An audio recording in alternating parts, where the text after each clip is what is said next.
So wala akong matapik ngayon and pag-usapan na lang natin yung internship ko. I'm currently taking my program BSIT, Bachelor of Science in Information Technology. I'm 4th year student. Currently, nag-undergo kami ng on-the-job training or OJT. So yung OJT na setup ko ngayon is hybrid setup and mostly work from home siya. So may times lang na pupunta kami sa office if may events or may mga requirements kami na kailangan ipasa sa company. Disclaimer lang, hindi ako expert IT, hindi rin ako magaling sa programming, and hindi rin ako magaling sa math. And i-share ko lang lahat ng alam ko based sa experience ko. Pag-usapan na lang natin kung ano yung mga kailangan kapag may IT internship tayo. Number 1, kailangan teachable tayo. Pagdating sa internship, may mga times dyan na ma-experience mo na alam mo na yung isang bagay, pero tinuturo pa rin sa'yo.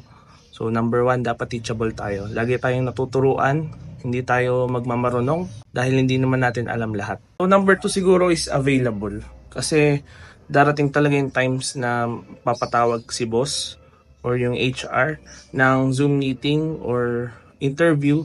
So dapat available ka. And kapag nasa internship ka na, dapat yung time mo talaga is dedicated na talaga sa internship. Lalo na kapag naka-hybrid yung setup mo.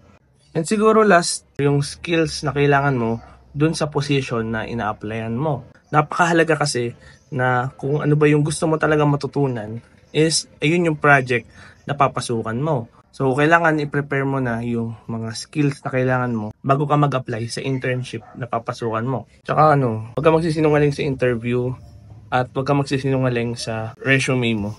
Dahil wala namang masama kung hindi mo alam ang lahat, lalo na internship pa lang naman tayo and kaya nga tayo nandun para matuto.